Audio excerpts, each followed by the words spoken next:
Hello दोस्तों, स्वागत है आप सभी का आपके अपने यूट्यूब चैनल पर। मैं सन शुक्ला आप लोगों का बहुत बहुत स्वागत करता हूं। दोस्तों, आज का इम्पॉर्टेंट वीडियो हमारे बीए सेकंड सेमेस्टर के स्टूडेंट के लिए होने वाला है। जी हाँ, जो भी हमारे स्टूडेंट बी फर्स्ट ईयर के सेकंड सेमेस्टर में हैं उनको परीक्षा देनी है, लिखित परीक्षा जिनकी होनी है दोस्तों, उनके लिए वीडियो बहुत ही इंपॉर्टेंट होगा। इस वीडियो में बहुत सारे शार्ट आंसर टाइप क्वेश्चन, या जिनको आप वेरी शार्ट आंसर में भी यूज कर सकते हैं, इस तरह से क्वेश्चन इस वीडियो में इंक्लूड किए गए हैं, जो आप देख लीजिए फटाफट। ये आपकी परीक्षा के लिए, आने वाली परीक्षा के लिए बहुत ही इंपॉर्टेंट होगा। कई सारे यूनिवर्सिटीज़ में परीक्षा कार्यक्रम घोषित कर दिए गए हैं, जिनकी परीक्षाएं अगले महीने में होने वाली हैं।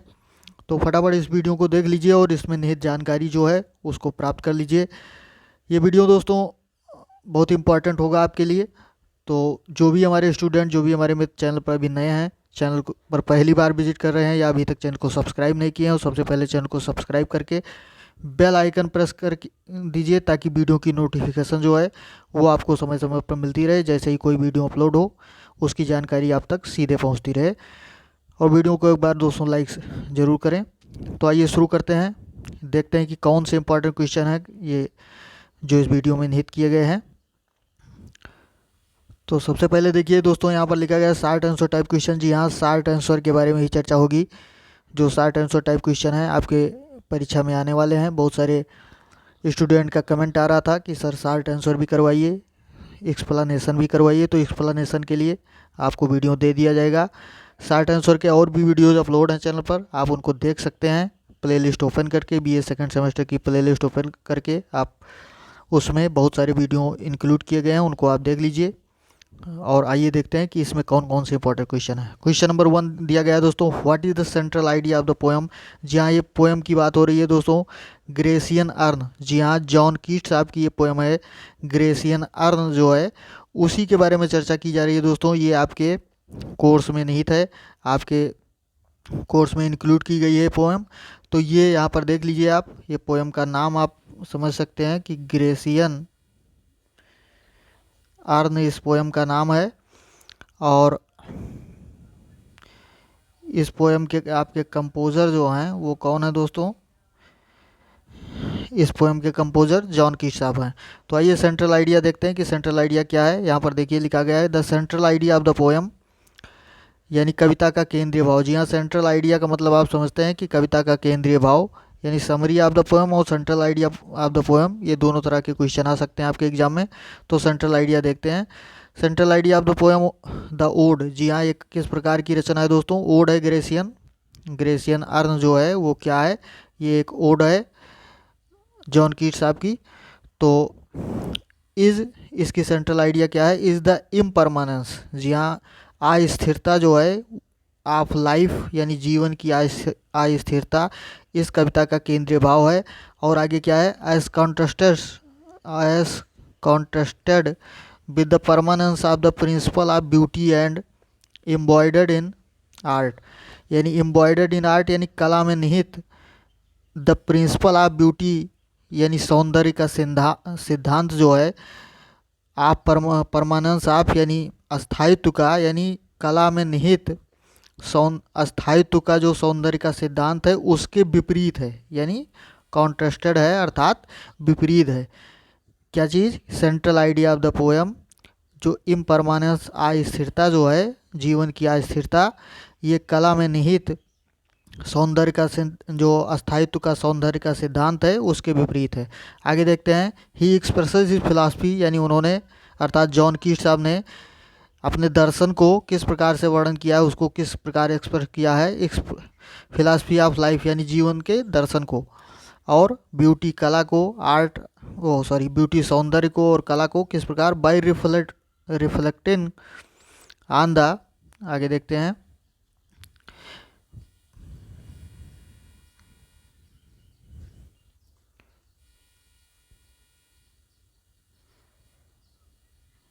यहाँ से देखिए रिफ्लेक्टिंग ऑन द, यानी जो प्रतिबिंबित किया है, on the scene carve on the base, यानी बेस अर्थात अर्न उसी का मतलब है, अर्थात जो बेस है, जो कलश है, कलश पर जो चित्र सीन, जो भी चित्र किए गए अर्थात जो चित्र बनाए गए हैं उनके द्वारा जो है वो जो उसमें कला और सुंदरता, ये सारी बातें उसमें दिखाई पड़ती हैं। तो जीवन का दर्शन जो है इसी बात पर उन्होंने बताया है, इसी बात का एक्सप्रेस किया है।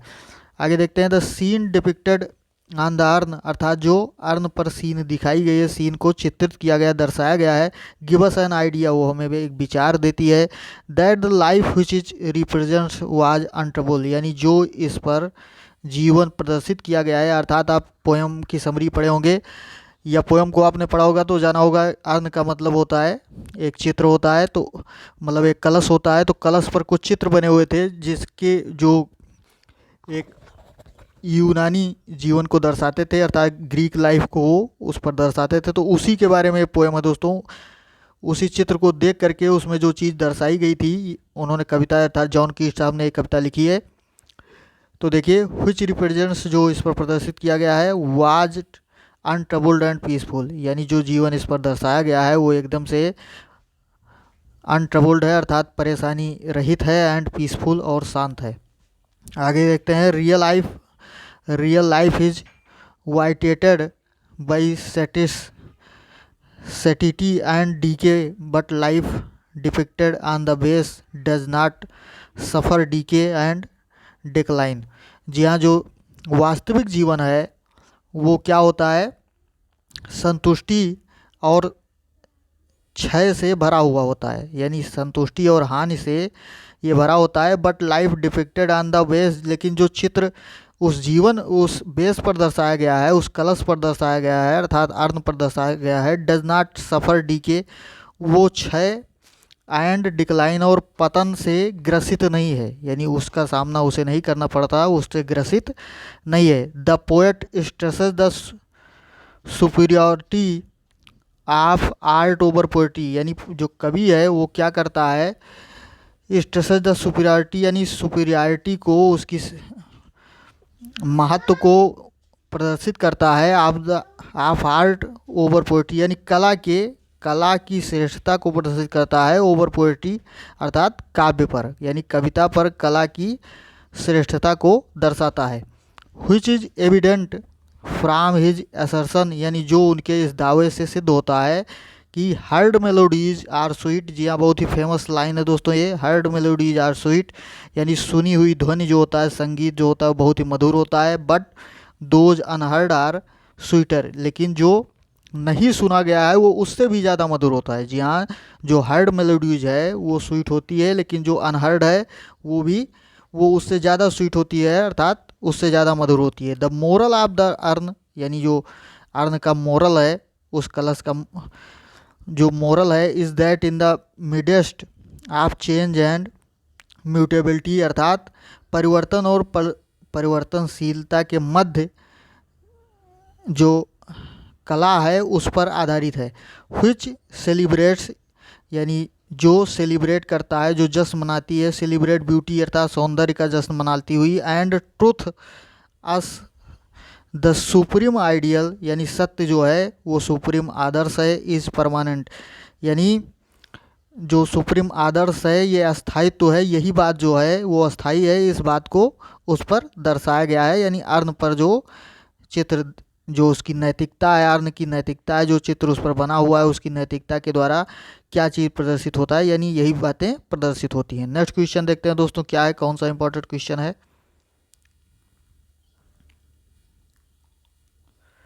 क्वेश्चन नंबर 2 है, what stars the poets imagination, अर्थात पोएट की कल्पना को, इमेजिनेशन को क्या चीज़ उत्तेजित करता है, and set the poets mind at work, और पोएट के मन को, पोएट के दिमाग को काम पे लगा देता है। तो आंसर में देखते हैं कि various scene and sight representing ancient Greek life, यानी विभिन्न प्रकार के चित्र और जो दृश्य हैं जो रिप्रेजेंट करते हैं एंसेंट ग्रीक, यानी प्राचीन यूनानी जीवन को, ग्रीक लाइफ को रिप्रेजेंट करते हैं, एंड कल्चर अर्थात जीवन, और कल्चर अर्थात वहाँ की सभ्यता को, संस्कृति को, स्टार द पोएट्स इमेजिनेशन, यानी पोएट के मन को उत्तेजित करते हैं, and set his mind at work, और उसके दिमाग को काम पे लगा देते हैं। नेक्स्ट सेंटेंस देखते हैं, कीस्ट असल lover of ancient Greek life and art, यानी कीट जो थे, जॉन कीट्स जो थे, वो क्या थे दोस्तों, ग्रीक लाइफ एंड आर्ट, यानी यूनानी जीवन और कला के जो प्राचीन ancient Greek life and art, यानी प्राचीन यूनानी जीवन और कला के लवर थे, अर्थात प्रेमी थे। आगे देखते हैं। When he sees the earn, जब वो अर्न को देखते हैं तो क्या होता है, he transported to the dear land of his imagination, तो वो अपनी कल्पना की प्रिय भूमि पर पहुंचा दिए जाते हैं, अर्थात उनको मतलब काम के लिए वो एकदम तत्पर हो जाते हैं, यानी उस पर लिखने के लिए वो तत्पर हो जाते हैं। He describes that life, he describes यानी वो वर्णन करते हैं that life with great interest, यानी जो जीवन है वो ग्रेट इंटरेस्ट यानी अत्यधिक रुचिकर, and gives us a living account of that life, यानी उस पर जो वो वर्णन जो उन्होंने किया है, उस लाइफ के बारे में जो वर्णन किया है वो अत्यधिक इंटरेस्टेड है, रुचिकर है, एंड गिव अस, और हमें प्रदान करता है living account of that life, यानी उस जीवन का एक जीवंत लेखा जोखा, यानी लिविंग अकाउंट जीवंत लेखा जोखा प्रदर्शित करता है। नेक्स्ट क्वेश्चन देखते हैं। क्वेश्चन नंबर 3 क्या है कि what are 3 sets of figure. जी हाँ, चित्र के 3 प्रकार कौन कौन से हैं, यानी उस ग्रेसियन अर्न पर जो कलश पर 3 तरह के चित्र बनाए गए थे, तो वो कौन कौन से प्रकार के हैं, ये चीज़ पूछ रहा है क्वेश्चन। इंपॉर्टेंट क्वेश्चन है दोस्तों, इसको देखिएगा।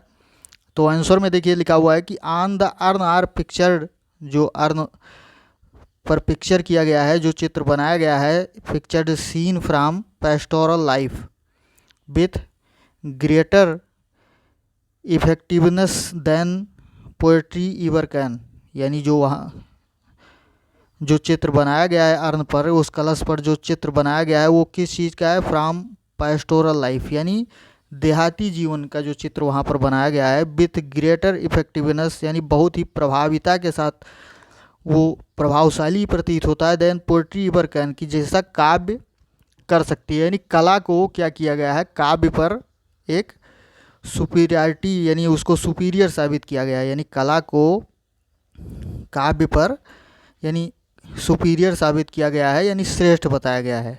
नेक्स्ट देखते हैं, नेक्स्ट सेंटेंस क्या है।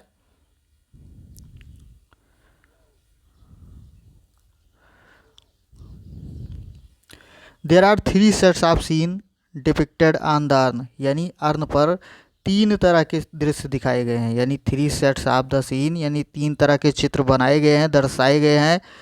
कौन कौन से, the first stanza describes a flowery tale, यानी जो पहला स्टेंजा है वो एक फूलों की कहानी को वर्णन करता है, उसके बारे में बताता है। और Tempe are the dales of Arcady, यानी ये एक दृश्य है, वहाँ टेम्पे एंड अथवा the dales of Arcady is portrayed on the urn, ये अर्न पर बनाए गए हैं, अर्न पर दर्शाए गए हैं, अर्थात कलश पर दर्शाए गए हैं। आगे, beautiful maidens are being chased by their passionate lovers and they are trying to escape them, यानी जो ब्यूटीफुल मेडन्स यानी सुंदर युवतियां जो हैं, आर बीइंग चेस्ड, जिनका पीछा किया जाता है, बाय दियर पैशनेट लवर्स, यानी उनके भावुक लवर्स जो प्रेमी हैं उनके द्वारा युवतियों का पीछा, के सुंदर युवतियों का पीछा किया जा रहा है। And they are trying to escape, जो बचने की कोशिश कर रही हैं, देम यानी उनसे बचने की कोशिश कर रही हैं।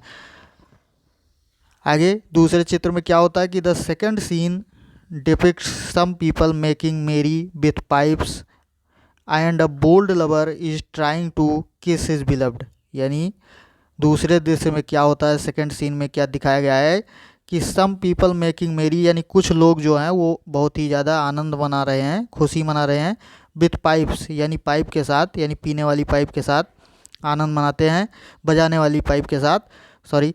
एंड अ बोल्ड लवर, और एक जो बोल्ड प्रेमी है उसके द्वारा trying to kiss is beloved, यानी अपनी प्रेमिका को किस करने की कोशिश की जा रही है। थर्ड सीन में देखते हैं दोस्तों क्या होता है कि थर्ड सीन जो अर्न पर दिखाई गई है, the third scene is of a sacrificial holiday, यानी जो तीसरी सीन दिखाई गई है वो क्या है, एक बलि के दिन की, समझ लीजिए कि बलिदान के दिन की एक छुट्टी के बारे में दर्शाया गया है। इन व्हिच अ हीफर, अर्थात जिसमें क्या दिखाया गया है कि एक हीफर अर्थात एक बछिया या किसी जानवर के बच्चे को इज़ बीइंग कैरीड ले जाया जाता है टू बी किल्ड, यानी मारने के लिए अर्थात बलिदान करने के लिए ले जाया जाता है।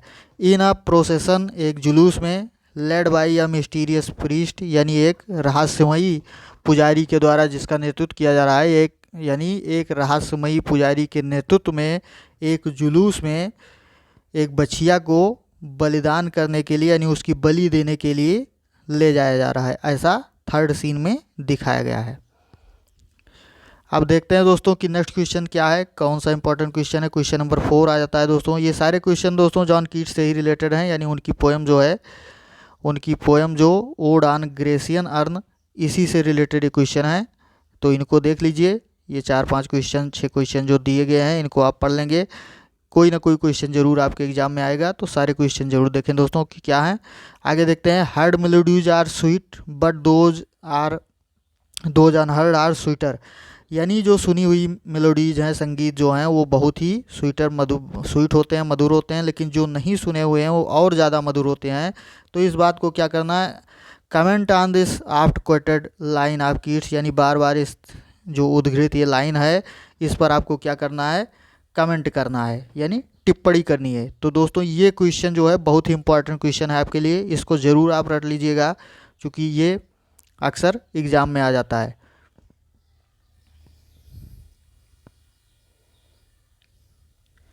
अब आंसर में देखते हैं दोस्तों इसके क्या दिया गया है।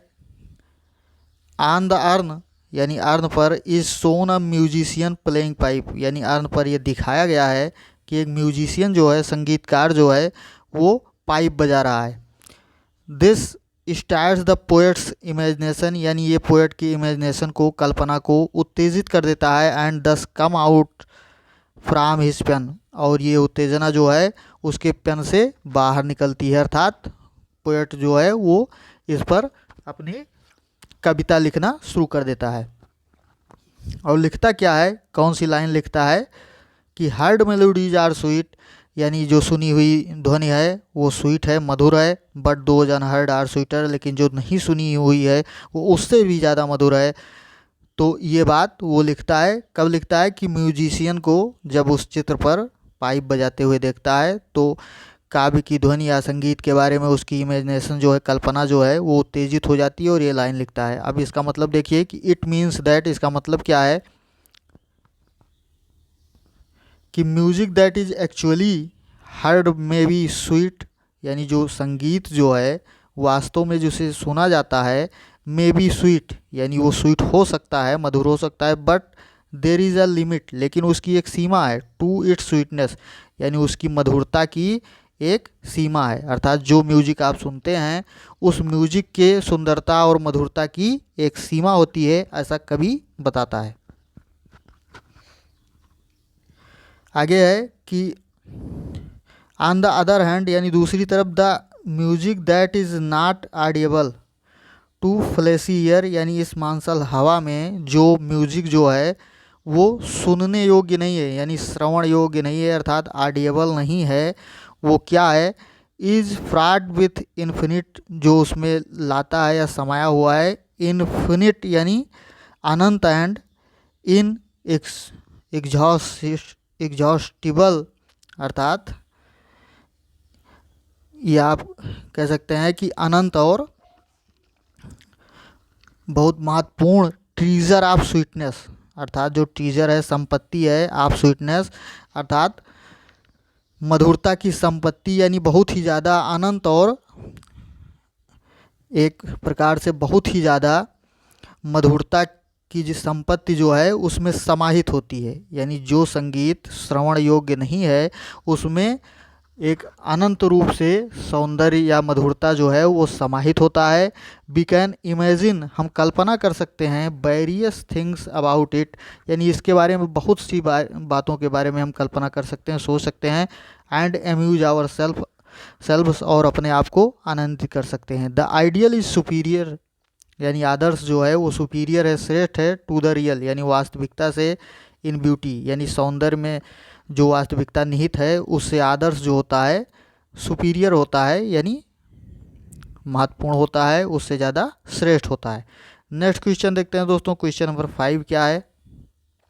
कौन सा महत्वपूर्ण क्वेश्चन है, इसको देख लीजिए।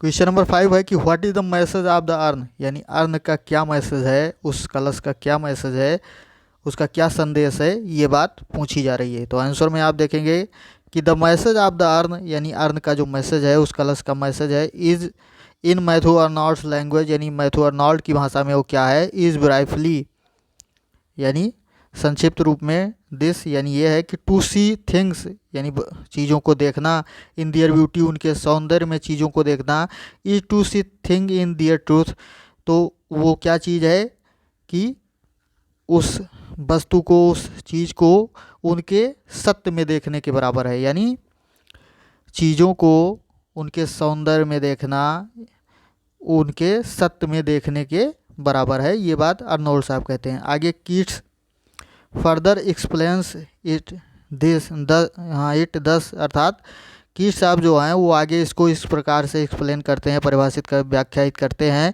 कि what the imagination seize as beauty, यानी जो इमेजिनेशन जो है, जो कल्पना है, ब्यूटी में जो निहित कल्पना है वो क्या है, मस्ट बी ट्रूथ, उसे सत्य होनी चाहिए।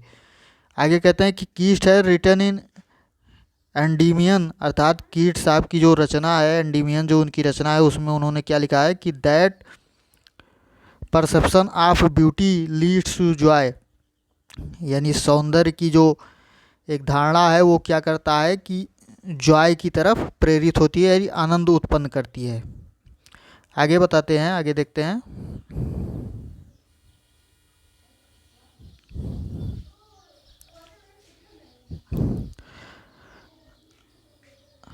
आ thing of beauty is joy forever, यानी जो मतलब सौंदर्य की चीज़ है, सुंदरता की वस्तु है, वो हमेशा के लिए आनंददायक होती है।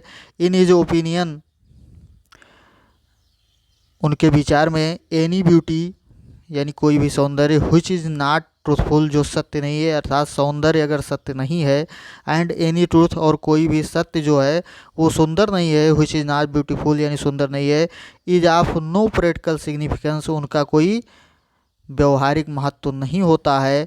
द ह्यूमन माइंड, यानी टू द ह्यूमन माइंड, यानी मनुष्य के दिमाग के लिए, मनुष्य के मन के लिए उसका कोई व्यवहारिक महत्व नहीं होता है। यानी कीट साहब का कहना है कि जो सुंदरता या सौंदर्य जो है सत्य ना हो, या जो सत्य सुंदर ना हो, उसका मनुष्य के जीवन के लिए कोई महत्व नहीं है, उसके मन के लिए, उसके विचार के लिए कोई महत्व नहीं है। तो ये सारे क्वेश्चन दोस्तों 5 इंपॉर्टेंट क्वेश्चन थे जो इस वीडियो में इंक्लूड किए थे। ये जॉन कीट्स साहब से रिलेटेड वीडियो है दोस्तों, जी हाँ, इस चैप्टर से कि odd on a Grecian earn, जो आपका चैप्टर है आपके कोर्स में निहित है। जॉन कीट्स दोस्तों बहुत इंपॉर्टेंट पोएट हैं आपके कोर्स के, तो इनके बारे में दोस्तों ज़रूर पढ़ लीजिएगा।